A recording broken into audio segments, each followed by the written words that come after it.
DoorDash driver mama. Andre TV from DoorDash driver mama coming to you on a Thursday. And you want to know, is DoorDash safe? Is it safe to do DoorDash as a woman, as a person? Is it safe to do? I've been doing DoorDash for almost 4 years, and you have to pick the right neighborhoods you're going to work in. You cannot and should not go everywhere. Pick your zones wisely. And the zone that I work in, I feel pretty safe just about any time of day or night.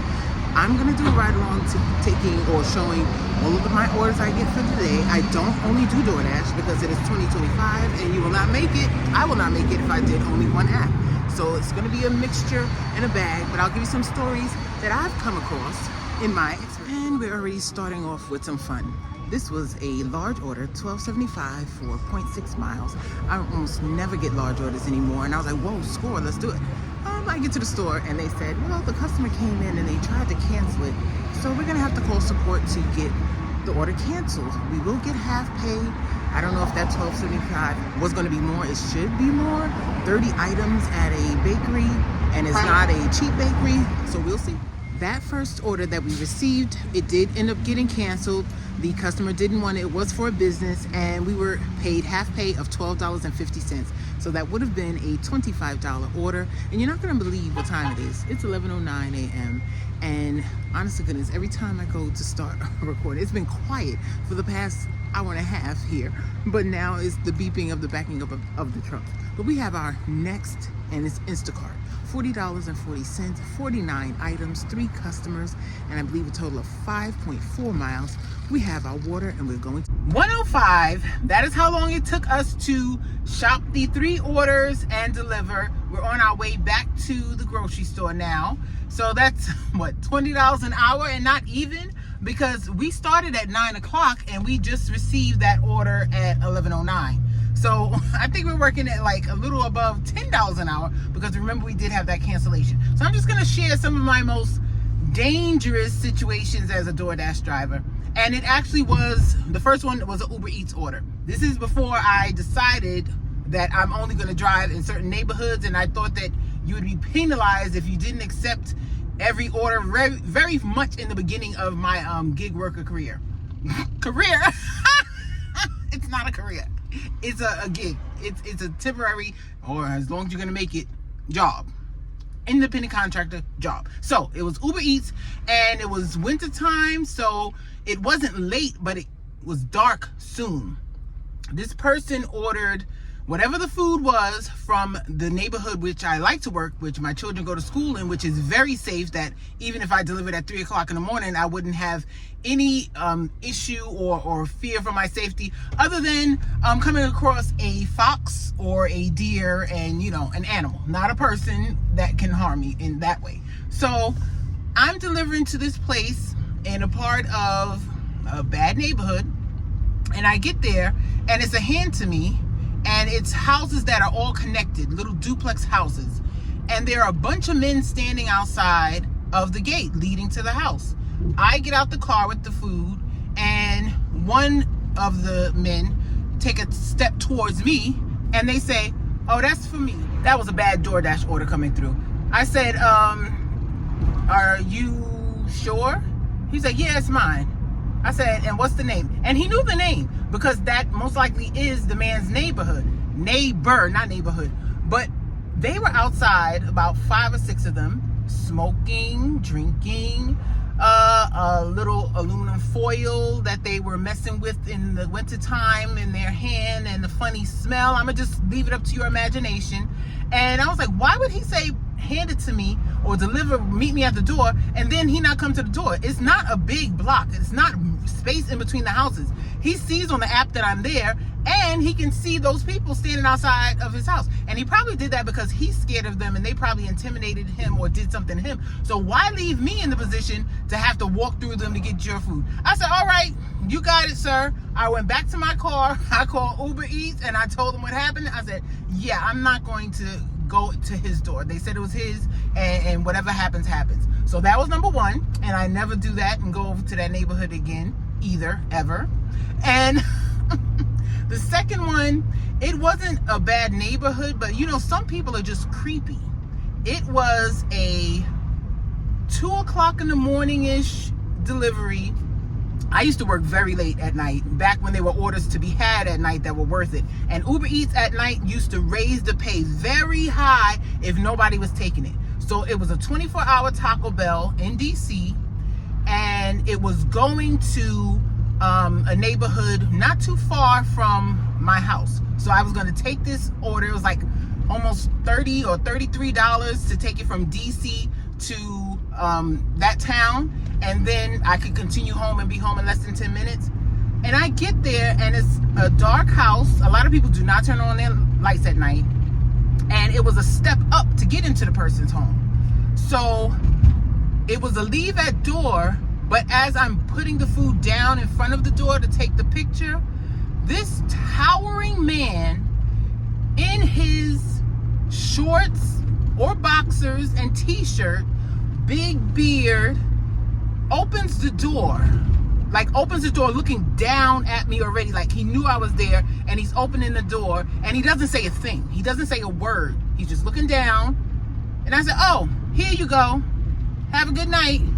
Now, if I wasn't a 6 foot tall woman and over 150 pounds, I might have been a little leery. His vibe was totally off. He did not have any good intentions by assisting me in opening the door. Oh, and he had no lights on in his house. When he opened the door, the only reason why I saw him is because he was not the same color as me. So yeah, if that was a little tiny woman, he could have easily snatched her in there, but I ain't no little tiny woman. I'm not saying that was his goal or intention, but I'm just saying at night, you don't have your lights on outside of your home, nor do you have the lights in your hallway or whatever room was there when you opened the door on as well, and you are in your shorts and t-shirt. Not good. That was the second time that I was like, okay, it might be a little dangerous. And that third time wasn't so much fearful or afraid. It's just some people are creepy. I don't know if you've seen that episode of King of Queens where Doug was delivering to a guy's house, and he always came out to get the package with his towel wrapped around him like he just came out the shower. Well, that does happen in real life, or it happened to me once. This man in the safe neighborhood, it was bright early in the morning, the sun beams down on his house. He came to get his food, and he had a towel on. And he was bubbly, and I don't even think he thought anything of it. Very cordial. "Good morning, how are you? Great day." And he took the food, said, "Thanks so much," and closed the door like he was fully dressed, and it was the middle of the day. I don't know.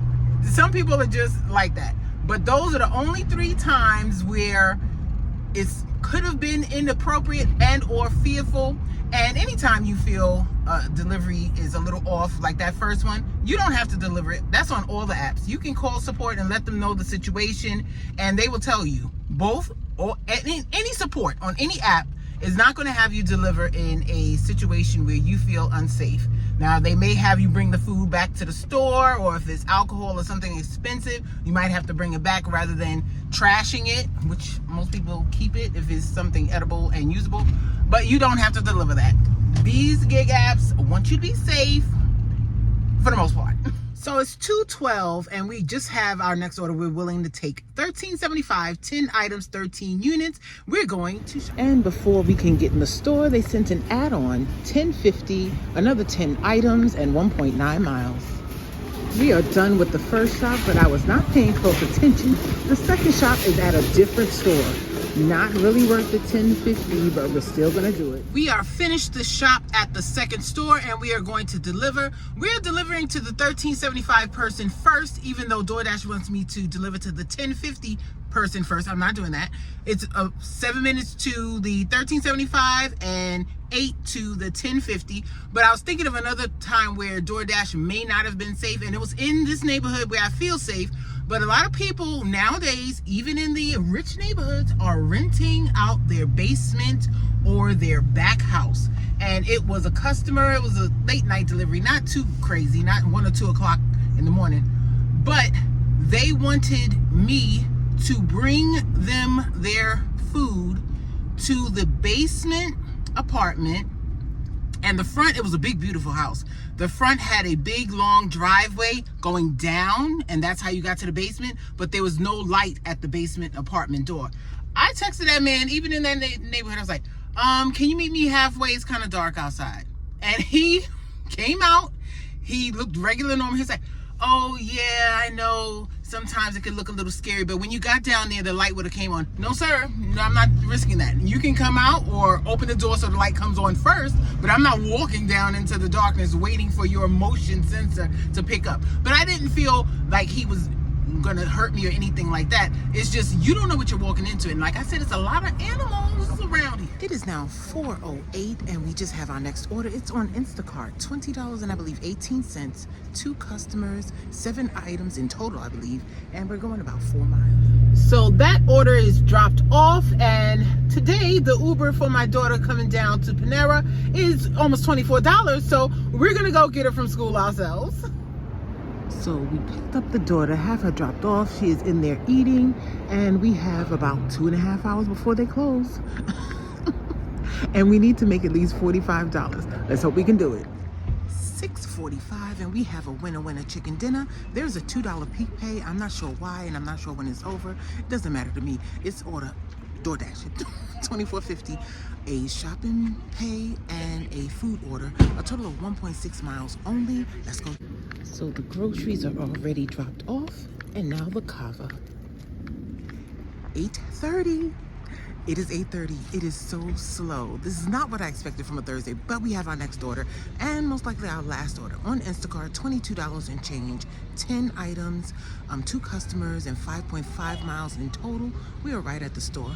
Hopefully we do get a DoorDash while we're in here, because that is going to leave us short of our goal that we needed for the day.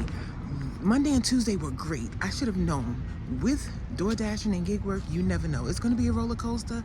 You could have 2 good days in a row, and then a flat one, and then a second flat one before you get a regular one again. But let's go shop. 8:57, shop is finished, and we are going to get to Panera a little after 9. Some Gatorade, some Tiny Cat, and 5 miles. Just a little prettiness before we leave. So it is now 10:08. We just got home, and we did not clear the 150 for the day like we needed to or wanted to. We ended at like 147. It was 84 on Instacart and 63 on DoorDash, and we're grateful. But yes, is DoorDash safe? It's about as safe as any other job where you're not in an office building. Oh, but office buildings have their worries too. We've all seen some of the dangers where that can happen when people go rogue and go crazy. So say your prayers and use your all of your senses and keep your head on the swivel. And this is how my daughter maintains her A's and high scores. She does homework as we're going home too. I'm gonna leave the car running for her. When she finishes that portion and section, she'll come on it. And I wish you large tips, no weights, and short distances.